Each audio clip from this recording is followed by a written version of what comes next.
Ever get that feeling, when you sit down, like full of ideas, you're ready to write, but then nothing comes? Oh, yeah. It's so frustrating. It's like you hit a wall in your creative process. Well, today we're doing a deep dive into a piece about some surprisingly common creative writing habits that might actually be holding you back. Okay. We're going to unpack why things like agonizing over every single word you write or constantly comparing yourself to other writers, all that stuff might be doing more harm than good. Interesting. So to kick things off, we're talking about habits and how they can affect our writing. What are some of the things that you've noticed that writers kind of get stuck on? Well, what's fascinating is that these aren't, you know, about talent or like those complex writing techniques. It's these subtle habits, these little things that we might not even realize are tripping us up Right. and blocking our creative flow. Yeah, like we don't even realize we're doing them. Exactly. Okay, let's unpack this first one. The source calls it the over-editing trap. Have you ever found yourself stuck tweaking the same paragraph for like hours and hours, Oh, yeah. unable to move forward in your story? All the time. Really? It's like being stuck on the first level of a video game. Oh, You're obsessed with like getting every detail perfect, but you never actually get to the good stuff. Those exciting challenges and plot twists that make the game worth playing. that's such a good analogy. And And it makes you think, right? Like, what if we applied that timer concept to editing? Like giving ourselves permission to step back into that creative flow before getting bogged down in, commas and word choices. totally. Setting those boundaries, I think, can be crucial Yeah. for protecting your creative energy. Absolutely. And while we're talking about things that can trip us up, let's tackle the perfectionism monster. Okay. We all want our work to be like the best it can be, but this source makes a really interesting point about how perfectionism can actually backfire. It's true. It's like that fear of making a mistake becomes so big it stops you from writing anything at all. The source suggests that perfectionism kind of tricks us into thinking we're striving for excellence. Right. But sometimes aiming for that flawless finished product actually blocks new ideas and prevents us from making any progress. Interesting. What if instead of striving for perfection, we embraced those imperfections and Yeah. focused on those small wins along the way? I love that because it's like you said, instead of beating ourselves up for not creating a masterpiece on the first try, what if we celebrate those little victories? Yeah, Each sentence finished, each scene drafted, each character brought to life. Those are all wins totally. worth celebrating. It's key to understanding that the creative process is messy. Right. It's about exploration Yeah, and experimentation. absolutely. Yeah. And speaking of things that can kind of mess with our creative flow, Yeah. let's talk about the comparison trap. Yeah. In the age of social media, it's so easy to get caught up in comparing our work to others' work. Like, Absolutely. Yeah. We see those perfectly curated writing journeys online, and suddenly we feel like we're not good enough. yeah, or like we're not doing enough, or Yeah. we're not, as far along as we should be. Organically. We're only seeing the highlight reel, though. Right. We're not seeing the struggles, the drafts, the rejections that everyone faces. That's so true. And this source really drives home the point that comparing your work to those polished snippets can be really detrimental. Right. It's like comparing your rough draft to someone else's published novel. Right. Everyone struggles. Right. Everyone has doubts. It's part of the process. Exactly. And this is where the source's emphasis on developing your unique voice comes in. It's about finding that individual fingerprint in the world of writing instead of trying to imitate someone else's style. What if we focus on what makes our voice stand out? Yes. Our unique experiences, our perspectives, even our quirks, Yeah, that uniqueness is what makes your work memorable. It's what resonates with readers. And speaking of things that can kind of make us hesitate to share our work, Mm. let's talk about the fear of criticism. Oh, yeah. Every writer at some point has probably felt that knot in their stomach, that fear of putting their work out there and having it judged. Oh, I've been there. It can be so paralyzing. Mm. But this source made me think about it differently. Mm-hmm. What if that fear of criticism is actually preventing some of our most innovative ideas from seeing the light of day? It's a natural human response, Yeah. but it can lead us to play it safe. Right. We stick to what we know will be accepted. Yeah. There's familiar tropes and formulas. But what if we pushed past that fear? What if we embraced the possibility of criticism as a chance to grow? The source actually uses the example of J.K. Rowling facing countless rejections before finding a publisher for Harry Potter. Wow. Imagine if she had let that fear stop her. Yeah. What stories would the world have missed out on? That's so true. Right? It's a powerful reminder that even the most successful writers face criticism. Yeah. It's part of the process. The source also highlights the importance of building a supportive community, people who offer constructive feedback, who understand the creative journey, Yes. and who can help us grow. And we all need that kind of support, right? People who can offer honest feedback, help us see those blind spots and encourage us to keep going even when it gets tough. Yeah. Okay, let's talk about tropes. We've all leaned on them at some point, Yeah. but the source makes a good point about how over-reliance on them can make our writing feel, well, a bit predictable. Yeah, I think about it this way. Tropes are like shortcuts. Okay. They can be useful in small doses, Yeah. but if we rely on them too much, our writing can become formulaic, lacking that spark of originality. It's like using the same ingredients in every dish. Yeah. Sure, it might be edible, Right. but it's not going to be a culinary masterpiece. That's a great analogy. Yeah. And the source had this really interesting suggestion. What if we look to cultural tales, mythology, folklore for inspiration? Yeah. You know, those stories have been passed down through generations for a reason. Right. They tap into those universal themes, those archetypes that resonate deeply with us. Right. And by exploring those stories, we might just find those fresh perspectives. Those unique twists that can help us break free from those well-worn tropes. So instead of reaching for that same old love triangle or predictable villain, what if we dug a little deeper? What if we explored those ancient myths and legends, those stories that have captivated humans for centuries? Right. Maybe we could find that spark of originality we've been searching for. Absolutely. It's about pushing ourselves beyond those comfortable, familiar patterns and discovering new ways to surprise and engage our readers. Yeah. And that brings us to another crucial point. The source makes the importance of writing with a purpose. Yes. It's like having a destination in mind, right? Yeah. If you're setting out on a journey, you don't just wander aimlessly. Right. You have a map, a plan, a reason for going. Totally. And writing is no different. Think about it this way. Imagine reading a story that feels like it's meandering without a clear point. Yeah. You'd probably feel lost and disengaged. For sure. The source compares writing without a purpose to wandering in circles, Right. confusing for both the writer and the reader. And that lack of direction can make the writing process so much harder, right? If we don't know why we're writing something, if we don't have that clear intent, it's easy to get lost, to lose motivation. Totally. The source emphasizes the importance of identifying those themes, that overall message we want to convey, Right. before we even start writing. It's like having a compass guiding us through the creative process, ensuring that every scene, every character, every line of dialogue serves a purpose. So before we even start drafting, what if we took some time to really think about our story's intent? What themes do we want to explore? What message do we want to leave our readers with? Having that clarity of purpose could make all the difference, not just for us as writers, but for our readers too. Yeah, it's like the difference between a rambling conversation and a focused discussion. Yeah. One leaves you feeling lost and confused, Right. while the other leaves you feeling informed and engaged. I like that. And speaking of ways to ensure our writing is engaging, let's talk about feedback. I know it can be tough to hear critiques of our work, but this source highlights how crucial feedback is for growth. It's like getting a sneak peek into how readers might experience our story. Their fresh eyes might reveal things we hadn't even considered. Totally.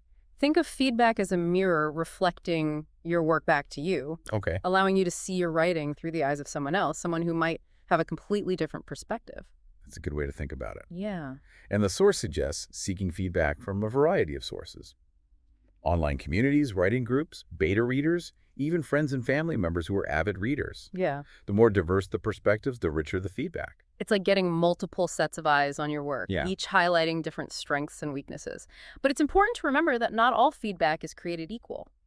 We need to seek out those trusted sources, Right. those people who understand our vision and who want to help us grow as writers. So instead of just asking anyone for their opinion, what if we carefully selected those people we trust to give us honest, constructive feedback? Right. People who can offer specific suggestions for improvement, Yes. not just vague praise or criticism. And remember, feedback is not about tearing down your work. Right. It's about helping you to see it more clearly, Yeah. to make informed decisions about how to improve it, Right. to ultimately become a better writer. Okay, one last habit we need to discuss before we move on. Burnout. Oh, yeah. We've all been there, pushing ourselves too hard, trying to meet deadlines, sacrificing sleep and sanity for the sake of our writing. Totally. But this source really emphasizes the importance of taking breaks. Burnout is a real challenge for creatives. Yeah, We're passionate about our work, right, and it's easy to get caught up in the excitement of creating. right. But pushing ourselves too hard can actually stifle our inspiration, leading to exhaustion and creative blocks. It's like running a marathon without stopping for water or rest. Yeah. Eventually, your body just gives out.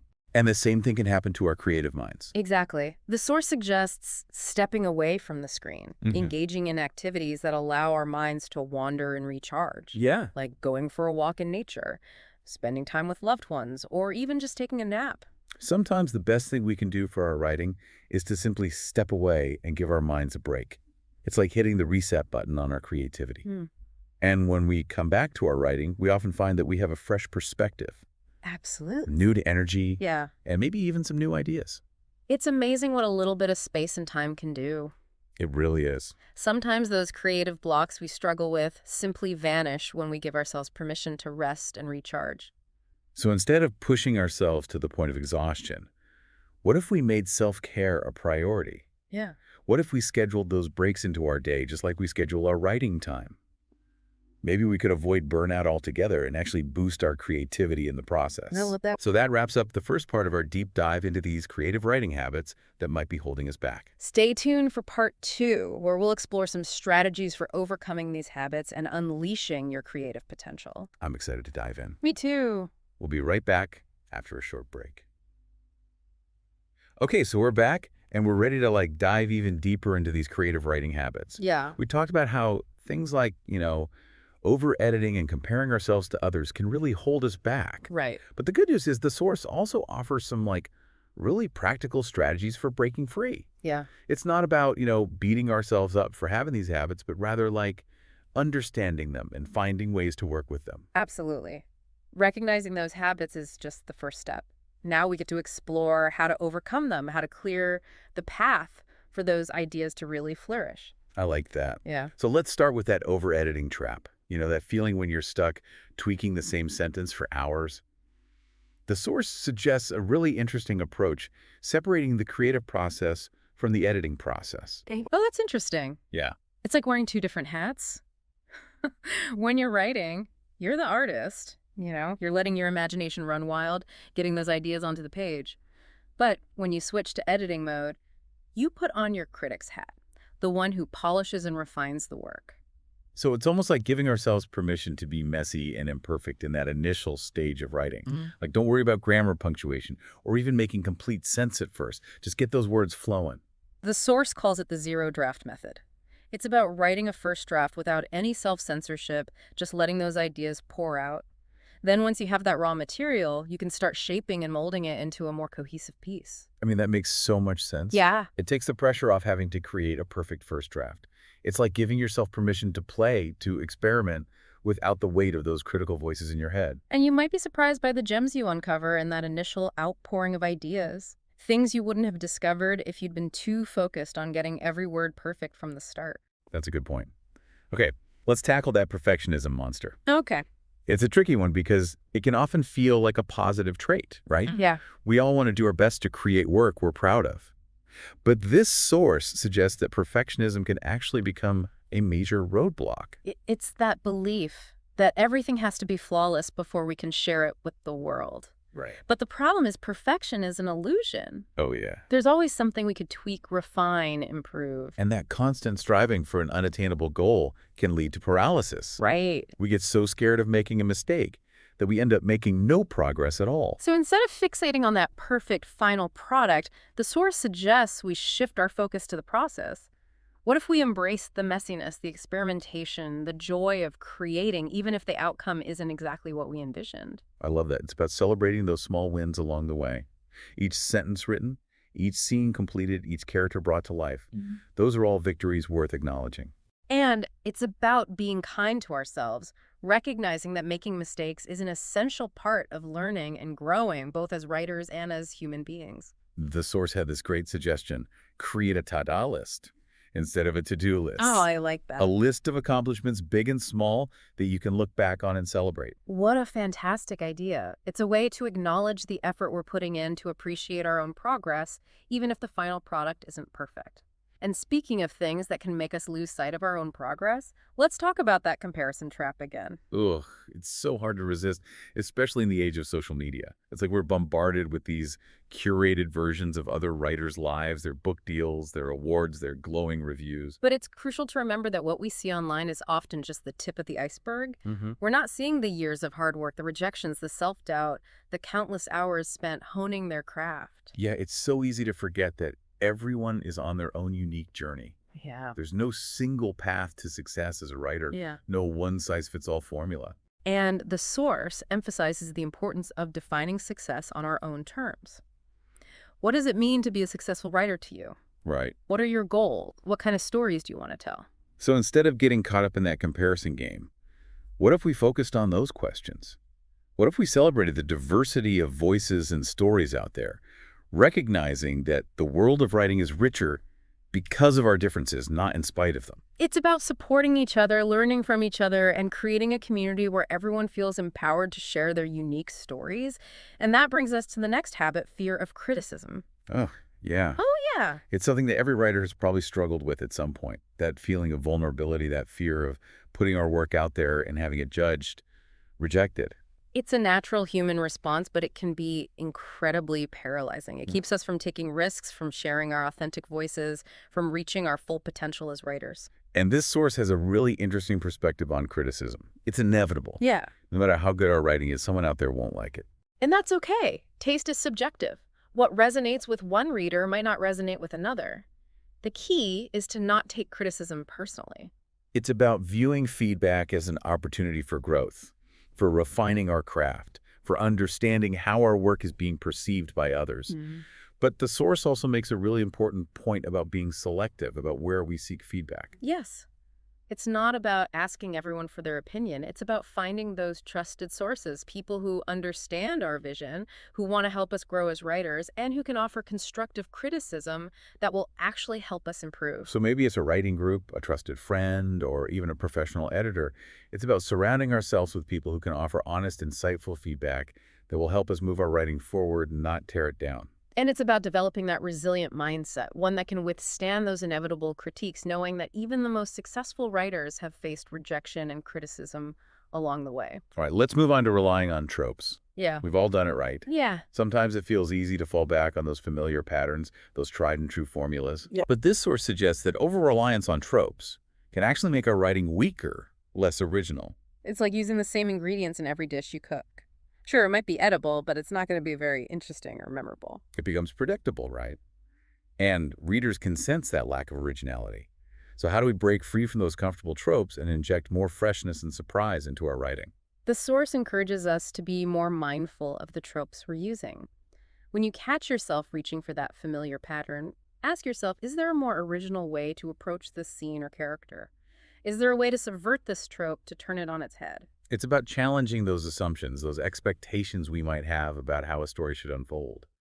And sometimes that means looking outside of our usual sources of inspiration.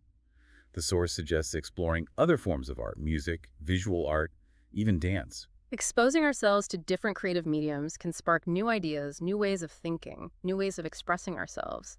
It's about keeping our creative minds open to possibilities, to those unexpected connections that can lead to truly original work. So instead of just reading books in our genre, what if we visited an art museum, went to a concert, or watched a foreign film? Those experiences might just spark an idea that leads to a breakthrough in our writing. It's about nurturing our creativity, feeding our imaginations, and allowing ourselves to be surprised by those unexpected bursts of inspiration. And speaking of inspiration, let's talk about writing with a purpose. It's like having a destination in mind, right? If you set out on a journey without a clear sense of where you're going, you're likely to wander aimlessly, getting lost along the way. And writing is no different. The source emphasizes the importance of asking ourselves those fundamental questions before we even start writing. What story do I want to tell? Why is this story important to me? What message do I want to convey? And having that clear sense of purpose can make all the difference. It gives us a framework to work within, a compass to guide us through those inevitable moments of doubt and uncertainty. It ensures that every element of our story, every character, every scene, every line of dialogue serves a purpose, contributes to that overall message we're trying to convey. So before we even start outlining or drafting, what if we took some time to really reflect on those questions? Why are we writing this story? What do we hope to achieve? What do we want our readers to take away from it? Having that clarity of purpose can not only make the writing process smoother and more focused, but it can also make our writing more impactful, more meaningful, more resonant for our readers. Okay, let's move on to feedback. We talked about how important it is to seek out constructive criticism from trusted sources, but the source also emphasizes the importance of being open to that feedback, even if it's not what we want to hear. It can be tough to receive criticism, especially when we've poured our heart and soul into our writing, but it's crucial to remember that feedback is not a personal attack. It's about helping us see our work more objectively, to identify those blind spots that we might not be aware of, and to ultimately become better writers. And the source suggests viewing feedback as a gift. It's a chance to learn and grow, to refine our craft, to see our work through new eyes. So even if it stings a little at first, what if we approached feedback with a spirit of curiosity and a willingness to learn? What if we viewed it as an opportunity to improve, to strengthen our writing, to connect with our readers on a deeper level? And remember, we don't have to accept every piece of feedback we receive. We get to choose what resonates with us, what aligns with our vision for our story. Okay, we've covered a lot of ground here. Over-editing perfectionism. Mm. Comparison. The fear of criticism relying on tropes and the importance of writing with a purpose. And while these habits can be challenging, the source reminds us that they're not insurmountable. With awareness, effort, and a willingness to experiment, we can break free from these patterns and create space for our creativity to flourish. But before we jump into specific strategies for overcoming these habits, there's one more important aspect. The source explores understanding our individual creative rhythms. It's fascinating, isn't it? The ebb and flow of creativity, how it's different for every writer. Some thrive on routine and structure, while others need more flexibility and spontaneity. So instead of trying to force ourselves into a mold that doesn't fit, what if we paid attention to our own unique creative patterns? What if we tuned into those natural rhythms, those times of day when we feel most inspired and productive? The source suggests keeping a creativity journal, a simple but powerful tool for tracking our energy levels, our moods, and those times when we feel most in the flow. It's like creating a map of our own creative landscape. By noticing those patterns, we can start to anticipate those creative surges and schedule our writing time accordingly. And for those times when inspiration feels elusive, the source offers some strategies for navigating those creative droughts. Because we've all been there, right? Staring at the blank page, feeling like our creative well has run dry. But the source reminds us that those droughts are a natural part of the creative process. It's like the seasons. There are times of abundance, times of growth, and times of dormancy, of quiet reflection. And those periods of quiet can actually be incredibly valuable. It's a chance for our minds to rest, to process, to make those subconscious connections that often lead to new insights and breakthroughs. The source suggests engaging in activities that stimulate our creativity, things that fill our well with new ideas and perspectives. Maybe it's reading books outside our usual genre, watching inspiring films, or simply spending time in nature. It's about feeding our imaginations, exposing ourselves to new ideas, and allowing ourselves to be surprised by those unexpected moments of inspiration. And sometimes the best thing we can do is simply step away from our writing for a while. Give our minds a break, allow ourselves to recharge, and trust that the inspiration will return. It's about being patient with ourselves, honoring those natural rhythms, and knowing that even in those periods of quiet, our creative minds are still working, making connections, preparing for that next burst of inspiration. It's about trusting the process, knowing that creativity is not a linear journey. There will be peaks and valleys, moments of flow and moments of resistance. And by understanding our own unique rhythms, we can navigate those ups and downs with more grace and ease. So to wrap up this second part of our deep dive, I think the key takeaway is this creativity is not about forcing ourselves into a mold. It's about understanding our own unique processes, honoring our rhythms, and cultivating a mindset of curiosity, experimentation, and self-compassion. And in the final part of our deep dive, we'll explore some specific strategies for overcoming those creativity blocking habits, for nurturing our creative energy, and for making our writing practice more joyful and fulfilling. So stay tuned. Okay, so we've talked about all these habits, but now, how do we actually, break free, Right. We've explored all these challenges, but now, how do we actually unlock our creative potential? What are some practical things we can do? Knowing what we're up against is huge. Now it's about, taking action, finding those strategies that work for us, and building a more joyful, sustainable writing practice. Okay, so let's start with that over-editing habit. That urge to tweak every sentence, agonizing over every comma before we even finish a draft. The source suggests a really simple technique. Treat your first draft like a zero draft. I like that. What do you think about that? It's like giving yourself permission to make a mess. You know, Hmm. don't worry about grammar, punctuation, or even making complete sense. Just get those ideas down on paper, raw and unfiltered. Think of it as a brain dump, a way to unleash those initial sparks of inspiration without judgment. Yeah, just get it out of your head. Exactly. Takes the pressure off, right? It's like saying, okay, this first draft doesn't have to be perfect. It's just about getting the story out of my head and onto the page. Totally. And you might be surprised by what you discover in that initial outpouring. Sometimes those messy, imperfect first drafts contain those unexpected gems, those moments of brilliance that we might have missed if we had been so focused on perfection from the start. So true. Now let's talk about perfectionism. It can feel like this constant struggle, that inner critic telling us our work isn't good enough, that we need to keep revising, tweaking, polishing until it's absolutely flawless. But this source makes a really interesting point. What if we shifted our focus from achieving that elusive perfection to simply enjoying the process of creation? Yeah, I think that's so important. It's about recognizing that perfection is a myth. There will always be something we could improve, something we could do better. And if we let that pursuit of perfection drive us, we might never actually finish anything. Yeah, it's so true. It's like chasing a mirage, right? Right. It always seems just out of reach. So instead of getting caught in that cycle, what if we celebrated those small wins along the way? Each sentence written, each scene drafted, each character brought to life, those are all victories worth acknowledging. And when that inner critic starts whispering those doubts, we can gently remind ourselves that it's okay to make mistakes. I love that. Yeah. The source suggests a really interesting exercise. Try creating a ta-da list instead of a to-do list. Mm. It's basically a list of accomplishments, big or small, that you can look back on and feel good about. Yeah. It's a way to celebrate your progress, to acknowledge the effort you're putting in, even if the end result isn't, perfect. What a great idea. It's a way to shift our perspective to focus on what we've achieved rather than what we haven't done yet. And speaking of shifting perspectives, let's revisit that comparison trap. It can be so easy to get caught in the cycle of comparing ourselves to other writers, especially in the age of social media. It's like we're constantly bombarded with these highlight reels of other writers' successes, their book deals, their awards, their glowing reviews. It can make us feel like we're not good enough, like we're falling behind. But it's crucial to remember that what we see online is often a carefully curated version of reality. We're not seeing the struggles, the rejections, the self-doubt that every writer experiences. And this source reminds us that comparing ourselves to others is not only unhelpful, but it can actually stifle our creativity. It's like trying to fit a square peg into a round hole. Right. We all have our own unique voices, our own stories to tell, our own paths to follow. So instead of trying to be like someone else, what if we embraced what makes us different? I love that the world of writing is richer because of our differences, not in spite of them. And the source emphasizes the importance of defining success on our own terms. What does it mean to be a successful writer to you? What kind of impact do you want to make with your writing? It's a good question.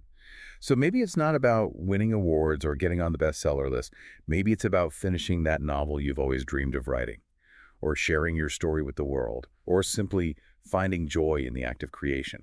And remember, there's room for everyone at the table. The writing community is vast and diverse, and there's an audience out there for every kind of story. So instead of competing with each other, what if we supported each other, celebrated each other's successes, and created a more inclusive and welcoming space for all writers? Okay, I love that vision. Yeah. And that brings us to the next habit, the fear of criticism. Yeah. It's something that every writer has probably grappled with at some point, that feeling of vulnerability, that fear of putting our work out there and having it judged, rejected. Right. It's a natural human response, but it can be incredibly paralyzing. It keeps us from taking risks, from sharing our authentic voices, from reaching our full potential as writers. But this source offers a really helpful reframe. What if we viewed criticism not as something to be feared, but as an opportunity for growth? I like that. Yeah. It's a total mindset shift. Right. It's about recognizing that feedback, even if it's not always positive, can help us become better writers. It can help us see our work more objectively, to identify those blind spots that we might not be aware of, and to ultimately create stronger, more impactful stories. The source suggests seeking out feedback from trusted sources, people who understand our vision, who want to help us grow, and who can offer constructive criticism that will actually help us improve. So maybe it's a writing group, a trusted friend, a mentor, or even a professional editor. It's about surrounding ourselves with people who can offer honest, insightful feedback Yeah. that will help us move our writing forward, not tear it down. And it's about developing that resilient mindset, one that can withstand those inevitable critiques, knowing that even the most successful writers have faced rejection and criticism along the way. Okay, let's shift gears and talk about relying on tropes. We've all done it right. Falling back on those familiar patterns, those tried and true formulas that seem to work. But the source reminds us that over-reliance on tropes can actually make our writing feel predictable, unoriginal, even a bit stale. Yeah, it's like using the same ingredients in every dish you cook. Right. Sure, it might be edible, but it's not going to be very exciting or memorable, and readers can sense that lack of originality. So how do we break free from those comfortable tropes and inject more freshness, more surprise, more of our own unique voices into our writing? That's the question. Yeah. The source suggests a few really practical approaches. First, become aware of the tropes you tend to rely on. When you catch yourself reaching for that familiar pattern, ask yourself, is there a more original way to approach this scene or character? Is there a way to subvert this trope, to turn it on its head to surprise my readers? And sometimes breaking free from those well-worn paths requires looking beyond our usual sources of inspiration.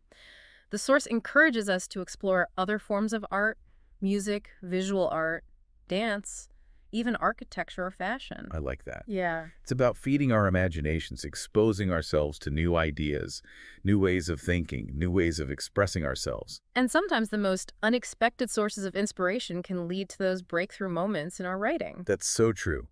Okay, let's talk about writing with a purpose. This source makes a really compelling case for why having a clear sense of purpose is essential for creating meaningful and engaging stories. It's like having a destination in mind when you set out on a journey. Without a clear sense of where you're going, you're likely to wander aimlessly, getting lost along the way. Right. The source suggests taking some time before we even start writing to ask ourselves those fundamental questions. What story do I want to tell? Why is this story important to me? What message do I want to convey to my readers? Having that clear sense of purpose can not only make the writing process smoother and more focused, but it can also make our writing more impactful, more meaningful, more resonant for our readers. And it can be helpful to revisit those questions throughout the writing process, especially when we feel stuck or lost. Our purpose can act as a compass, guiding us back to the heart of our story and reminding us why we're writing in the first place. And finally, let's talk about burnout. It's something that many writers struggle with, especially when we're passionate about our work and driven to succeed. But the source emphasizes the importance of self-care, of recognizing that our creativity is a finite resource that needs to be nurtured and replenished. We can't pour from an empty cup, Yeah, right? exactly. It's like running a marathon. We can't expect to sprint the entire race without stopping for water or rest. We need to pace ourselves, to listen to our bodies, and to give ourselves permission to take breaks when we need them. And the same goes for our creative minds. The source suggests incorporating regular breaks into our writing routine, even scheduling them into our calendars if necessary. And those breaks don't have to be long or elaborate. Sometimes a few minutes of meditation, a walk in nature, or even just stepping away from our desks and doing something completely different can be enough to recharge our batteries and come back to our writing with renewed energy and focus. Yeah, I think that's key. So instead of viewing breaks as a luxury or a sign of weakness, Mm. what if we embrace them as an essential part of our creative process? Mm. What if we recognize that by taking care of ourselves, both physically and mentally, we're actually investing in our creativity, setting ourselves up for long-term success and fulfillment as writers? Absolutely. I think that's a great point to end on. We've talked about a lot of different habits and challenges, but ultimately it comes down to taking care of ourselves and finding joy in the process. Well said. And that wraps up our deep dive into these creative writing habits. I hope you found this conversation as insightful and inspiring as I have. We've covered a lot of ground, but the key takeaway is that writing is a journey, not a destination. There will be ups and downs, moments of flow and moments of resistance, but by understanding ourselves as writers, by honoring our unique rhythms, by embracing experimentation and self-compassion, we can navigate those challenges with more grace, more resilience, and ultimately more joy. I think that's a perfect way to sum it up. There's no one right way to be a writer. The most important thing is to find what works for you, to keep learning, to keep growing, and to never stop exploring the infinite possibilities of your own creative potential. So keep writing, keep creating, and keep believing in the power of your own unique voice, because the world needs your stories. I completely agree with that. Thanks for joining us. It was a pleasure being here.